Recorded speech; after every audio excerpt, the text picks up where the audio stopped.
एक छोटे से गांव का लड़का आरव हमेशा अपने सपनों में खोया रहता था। उसके पास ना पैसे थे न बड़े रिश्तेदार, लेकिन उसके अंदर जुनून था कि वह एक दिन सबको साबित करेगा कि हालात से बड़ा उसका हौसला है। एक दिन गांव के मेले में उसकी मुलाकात रिया से हुई। शहर की एक पढ़ी लिखी लड़की, दोनों की सोच अलग थी लेकिन दिल एक दूसरे को खींच गए। रिया ने कहा, तुम्हारे सपने अच्छे हैं लेकिन सपने पूरे करने के लिए सिर्फ चाहत नहीं, मेहनत और सही मौका चाहिए।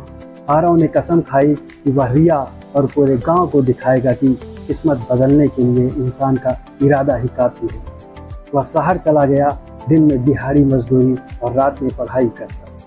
5 साल बाद वही आरव जिसने कभी चप्पल तक मुश्किल से खरीदी थी, अब अपनी खुद की कंपनी का मालिक बना। लेकिन ट्विस्ट तब आया जब आरव गांव लौटा। रिया की शादी कहीं और तय हो चुकी थी।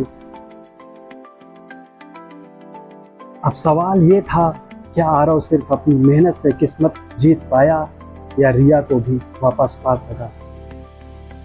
आरव ने मेहनत और जुनून से किस्मत बदल दी, लेकिन जब वह गांव लौटा तो उसकी मोहब्बत रिया किसी और से शादी करने जा रही थी। क्या आरव हार मान लेगा या किस्मत से आखिरी लड़ाई लड़ेगा? चलिए सुनते हैं। रिया के घर के बाहर बैंड बाजा बज रहा था, लोग नाच रहे थे, आतिशबाजी हो रही थी, लेकिन घर के अंदर 2 दिन रो रही थी। रिया की आंखें नम थी, आरव की सांसें टूटी हुई थी।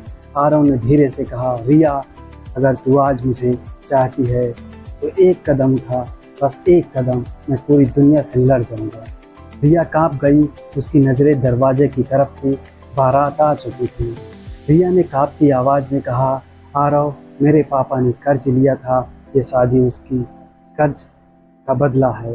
अगर मैं मना कर दूं तो मेरा परिवार बर्बाद हो जाएगा। आरव चुप रहा, उसकी आंखों में आंसू थे लेकिन दिल में आग। उसने सोचा, जिसे पाने के लिए मैंने अपनी पूरी जिंदगी दांव पर लगा दी, अब क्या मैं हालात से हार मान लूं। आरव बाहर निकला, पूरे गांव के सामने, बारात के सामने खड़ा होकर उसने कहा, रिया मेरी थी और मेरी ही रहेगी। अगर कोई उसे मुझसे छीनना चाहता है तो पहले मुझे हराना होगा। गांव वाले हक्के बक्के रह गए, बारात के लोग गुस्से में थे, लेकिन आरव की आंखों में वो जुनून था जो किसी तूफान से कम नहीं था। सबकी नज़रों के सामने रिया बाहर आई। वो कांप रही थी पर उसकी आंखों में भी वही चमक थी। उसने धीरे से कहा, हाँ, मैं आरव से प्यार करती हूँ और उसके बिना नहीं जी सकती। पूरा माहौल बदल गया, लोग आपस में कानाफूसी करने लगे। इतना सच्चा प्यार, क्या इसे रोका जा सकता है?